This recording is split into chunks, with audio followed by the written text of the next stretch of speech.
Labą dieną, labas vakaras ar labas rytas, kad ir kur kada bežiūrėtumėte. Aš esu Dominykas ir sveiki atvykę į kasavaitinę jau tradiciją tapusią lenktynių apžvalgą. Šį savaitgalį apsistojome Imoloje, Italijoje, pirmos europinės lenktynės ir pagaliau, kaip aš ir rašiau trezuose, pagaliau mes turime normalių laikų lenktynes, nes kai turėjome Azijoje reikėjo anksti keltis 7-8 valandą, po to kai turėjome Miami, ten buvo 11 valanda, na ir dabar pagaliau jau įeiname į tą vasaros režimą ir kai prasideda šitas europinės lenktynės, kai tu jau gali žiūrėti vidury, popietės, tada prasideda, bent jau man tada prasideda vasara. Ir šitas jau, kad ir oras nebuvo toks nuostabus už lango, bet lenktynės buvo pakankamai neblogos. Prieš pereidamas prie įsimintiniausio momento, noriu pasakyti tai, kad man lenktynės labai patiko,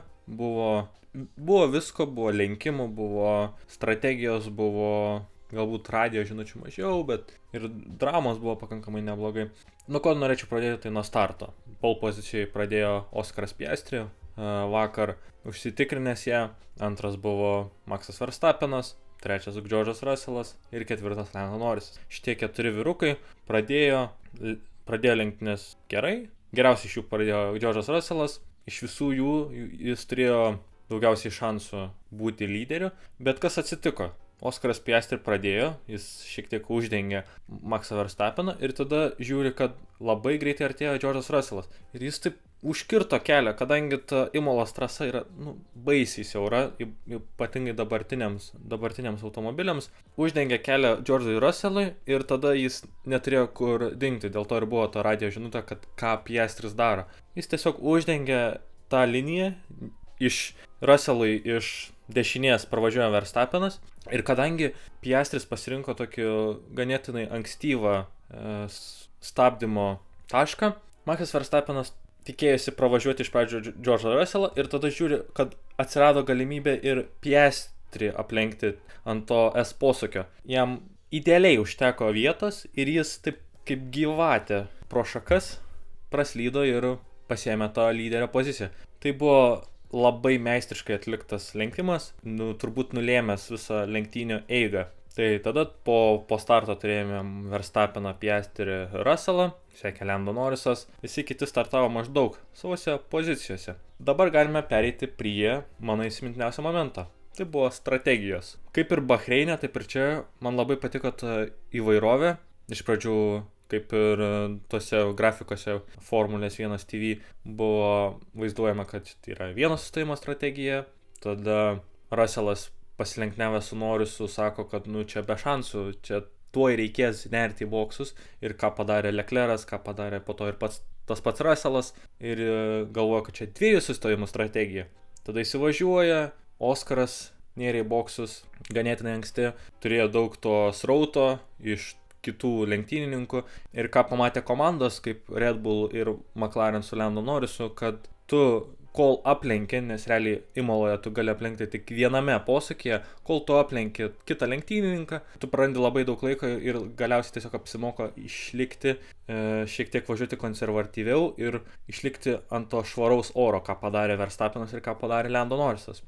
Bet, kaip pavyzdžiui, Charles'ui Leclerc'ui puikiai pavyko ir jis iki to pirmo Virtual Safety Car buvo kaip ir prognozuojama jam podiumo pozicija, būtent dėl to, kad jis skriejo tiesiog ir jam pavyko apsilenkti tos žmonės.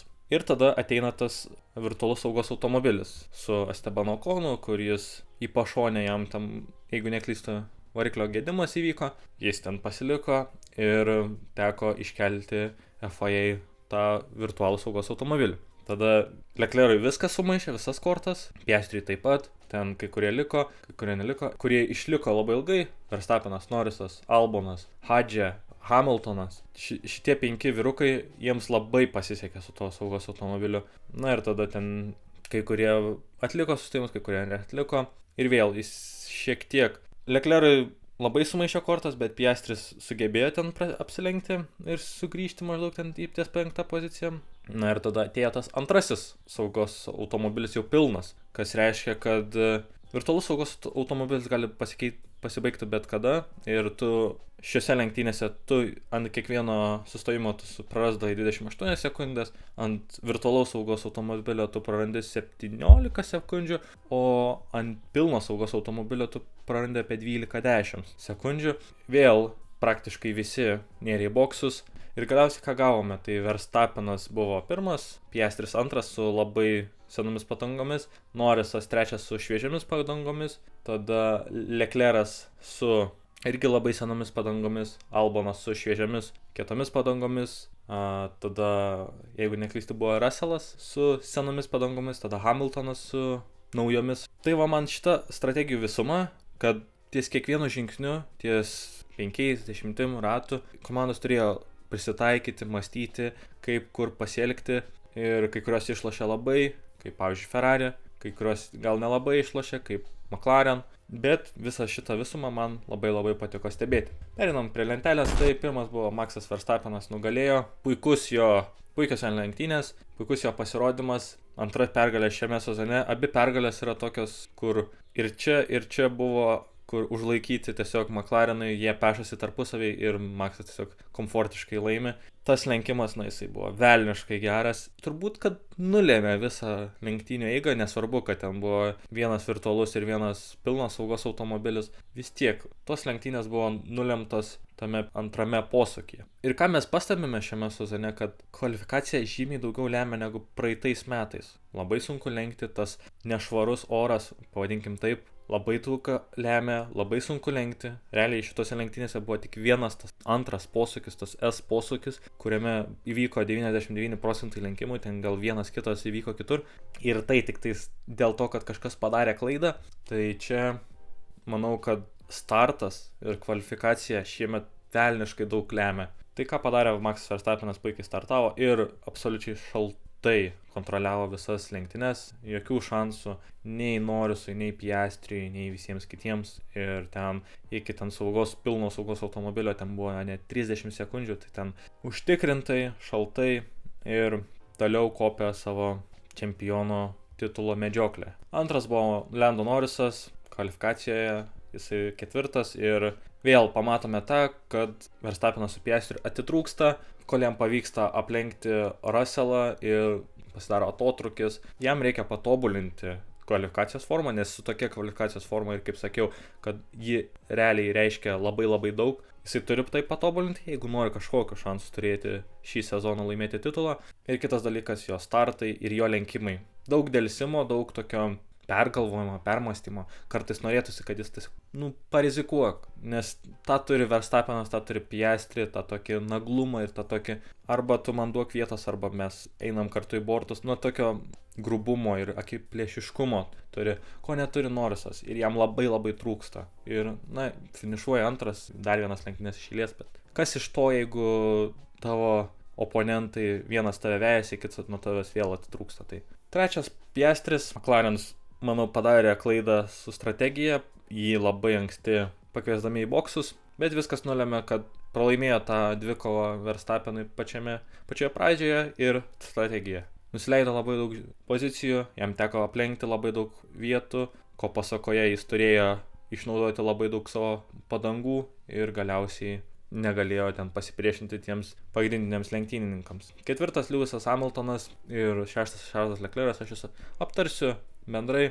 Ferrari, vėl čia ta pati tema, vis tiek mano pozicija kaip ir nepasikeitė nuo praeito video. Aš, norėjau išjungti tiesiog savo ekraną, pamačius Ferrari 11 ar 12 savo namų tvirtovėje. Ir kas yra keista, kad jie lenktynių distancijoje, jie yra, žaibiškai greiti. Šiandien buvo jie žaibiškai greiti. Jeigu būtų kvalifikavę jie ketvirtoje ar ten trečioje pozicijoje, dėl pergalės galbūt sunku būtų buvę tikėtis, bet podiumas tikrai būtų buvę jų rankose. Nes lenktynių distancijoje, lenktynių tempas, neįtikėtinas buvo Ferrari šį savaitgalį. Ir įdomu bus pamatyti, kaip Monake bus, nes pernai Ferrari buvo išties labai geri Monake ir irgi Monakas tokia klasikinė trasa, bet reikia tobulinti kvalifikacijos formą, nes labai prasta yra ir jeigu jie nori kažkiek šansų turėti pakovoti dėl konstruktorių aukštesnių vietų su Mercedesais, reikia labai stipriai pasistiepti. Apie Leclerc'ą ir Alboną vienas įdomiausių fragmentų šitose lenktynėse Albonas šiandien buvo kosmiškai greitas, Williamso bolidas buvo kosmiškai greitas, Sainzui dėja net nepasisekė, aptarsiu biškį vėliau, bet Albonui, tas incidentas irgi ties tuo posūkiu, kur bandydamas lenkti Leclerc'ą, jis galiausiai turėjo per žvyro ruožą pravažiuoti ir man tokie dvejopi jausmai, nes taip, nepaliko vietos Leclerc'as, kažkaip norėtųsi, kad Albonui irgi, jis ten turėjo pranašumą šiek tiek išsikišęs, bet kiek mes matėme tokių situacijų ir kiek tiesiog nieko nebuvo padaryta šiame sezone. Ir dabar Leclerc'as galiausiai turėjo atiduoti tą poziciją Aleksandrui Albonui. Ir tada aš toks irgi suprantu tą apmaudą Charleso Leclerc'o, kuris ten išsiliejo lenktynių inžinieriui. Tai visgi aš to tokio nelabai suprantu. Aišku, Ferrari nenorėjo rizikuoti, nenorėjo prarasti dar daugiau ten laiko ir taškų, bet vis tiek kažkaip ir apmaudu ir iš vienos pusės, ir iš kitos, nes Albonas tikrai buvo greitas, jeigu aplenkęs būtų, nemanau, kad Hamiltonas būtų ten spėjęs aplenkti, bet yra kaip yra. Bet šiaip iki to virtualaus saugos automobilio turėjo Leclerc'as nuostabes lenktynes ir Ferrari pakankamai neblogai pasirodė savo namų tvirtovėje. 7. Russellas ir paliesė šiek tiek Antonelli, Mercedesai, tai turėjo būti jo atskaitos taškas, ar jiems toliau turėti vilčių kažkokių ir dėti kažkokių vilčių iš šį sezoną, ar viską vėl koncentruotis į 2026-uosius, nes jeigu nežinojate, kad Mercedes atsivežė labai svarbius patobulinimus į šitą, kiti svarbus patobulinimai bus po Ispanijos ten Grand Prix, kur keičiasi šiek tiek reglamento dalykai. Ir Russellas 7, Antonelli nebaigė lenktynių, bet ir taip ten nebūtų labai ten kažko wow parodęs. Nežinau, atrodo Mercedes su šiuo pasirodymu, aišku, gali čia būti tik vienas pasirodymas ir sugrįžus į Monaką, vėl mes matome ten Mercedesus podiume, bet sunku labai pasakyti, bet šitas pasirodymas Imoloje, kur, tikėjaus kažko biški įdomesnio, geresnio ir galbūt pakovojimo kažkokio, nieko nebuvo ir Russellas nusileido, aišku, ten strategijos taip pat irgi dalykai, bet atrodo šiek tiek tie patobulinimai juos nužemino. 8. Carlosas Sainzas turėjo momentą su Tsunoda, bet Albonas ir Sainzas startavo lygiai taip pat, jie buvo šalia, tik Williams komanda vieną pasirinko užlaikyti ilgai, tai Alboną, kitas, kur buvo aukščiau, tai Sainzas, jis nusileido ir darė tą kaip ir 2 sustojimų strategiją. Dabar matant, aišku, kad Sainzo tas sprendimo būdas nebuvo geras ir galiausiai jam teko baigti 8. Williams išties, aš labai norėjau, kad jie užimtų podiumą, atrodė, kad turėjo jie šansų, bet, Piastris ten po sekundę valgė kiekvieną ratą ir ten tik buvo laiko klausimas. Bet Williams išties atrodo labai gerai. Labai gerai ir man labai džiugu, kad jie atrodo taip gerai. Jiems šitas sezonas yra ne tiek svarbus, kiek kitas, bet vis tiek labai smagu, kad jie atrodo, kad šita komanda, legendinė komanda, sugrįžta ir nėra ta tokia apgailėtina, kaip buvo anksčiau. 9. Isaacas Hadžia, vėl, kaip jau Racing Bulls yra įprasta, puikia kvalifikacija, šiek tiek prastesnis lenktynių tempas, nors ir vis tiek jisai baigė 9 pozicijoje. Hadžia buvo iš tų, kuris išliko ilgai, tada užsidėjo kieto mišinio padangas ir po to po saugos antro automobilio jo šiek tiek tas progresas nuslūgo ir galiausiai jis baigė 9. 10. Yuki Tsunoda. Puikus atsistatymas po tokios sunkios ir didelės avarijos, ką mes matėme kvalifikacijoje.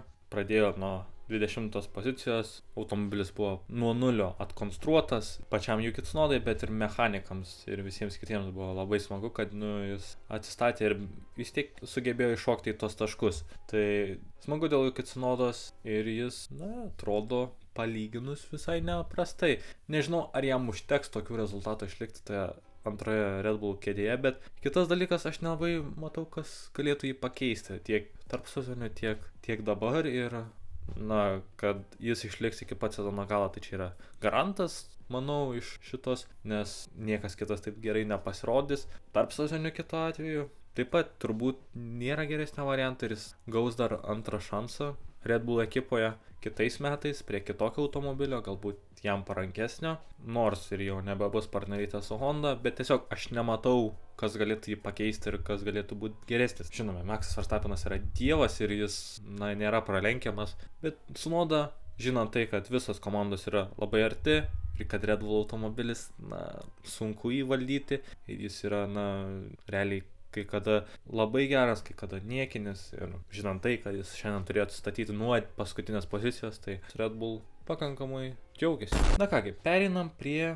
kitos mūsų apžvalgos dalies. Čia mes šiaip apžvelgtume mano spėjimus, bet kadangi tų spėjimų nebuvo, man nepavyko laiku padaryti to video, tai šiandien tiesiog apžvelgsim, kaip ir įprasta, visus tuos ir aš pasakysiu, kas yra šio savaitgalio, tie realieji, bet tų spėjimų. Tai dirbtinis intelektas pailsės šią savaitę ir šiek tiek uždėsime pauzę mūsų spėjimų lentelį ir turnyrui. Pole pozicija, viskas aišku, Oskaras Piastri, puikiai kvalifikacija, išnaudojo McLaren privalumus, ko nepadarė Lando Norrisas, Oskaras pradėjo lenktynės pats pirmas. Lenktynių nugalėtojas jau aptarėme, yra Maxas Verstappenas, trumpai, pirmo rato lenkimas, ties to S posūkiu ir puikus lenktynių tempas, Red Bull tikrai turėjo pakankamą tempą, tai aš manau, kad neblogos lenktynės iš Maxo Verstappeno ir antroji gera pergalė ir neatitrūksta nuo savo oponentų dėl tos titulo kovos. Savaitgalio pažiba, čia jau prieiname prie subjektyvių dalykų.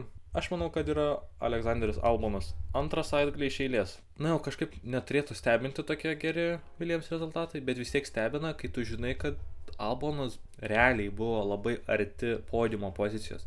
Realiai. Tu pagalvoji, kas buvo pernai, kai Williams komanda retai kada pakliūdavo į taškus, o dabar labai arti podiumo pozicijos. Tai, aš negaliu nedėti į savaitgalio puikus tempas. Oskarui galėjo pasipriešinti šiek tiek, aš tikėjausi gal labiau pasipriešinti, nes jie turėjo lygias padangas, ir ten nebūtų didelio nuostolio, bet galiausiai Alexanderis Albonas finišavo 5 ir Miamyje finišavo 5 ir aš manau jisai vertas savaitgalio pažibos.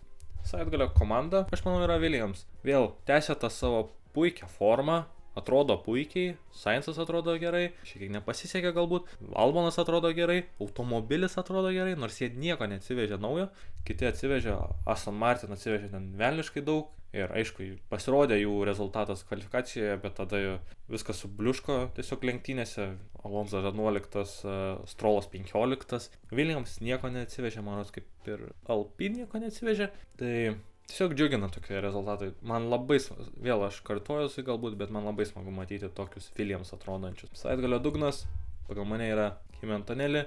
Lenktynėse galbūt ne jo kaltė buvo tas gedimas, aišku ne jo kaltė, bet visą savaitgalį matėsi, kad Kimi Antonelli yra toks vienu žingsniu žemiau, kaip būna įprastai. Pirmą kartą po Australijos, jeigu neklystu, nepateko į 3 kvalifikacijos etapą, tai jau kvalifikacijoje matėsi tas toks tempo trūkumas. Ir lenktynėse papuolė į lenktynės su Hadže ir Hamiltonu, užlaikė Hamiltoną labai ilgai, bet matėsi, kad Antonelli ten kažkokių didelių rezultatų neparodys ir kai tik Hamiltonas uždėjo kitas padangas, tiesiog labai lengvai ten aplenkė Antonelli, po to sekė tas gedimas ir galiausiai nefinišavo lenktynių. Tai aš manau, iš visų, ką aš mačiau, galbūt dar dėčiau Kolapinto, bet tai pirmos jo lenktynės, tai galbūt labiau atleidžiama, bet savaitgalio dugnas Kimi Antonelli.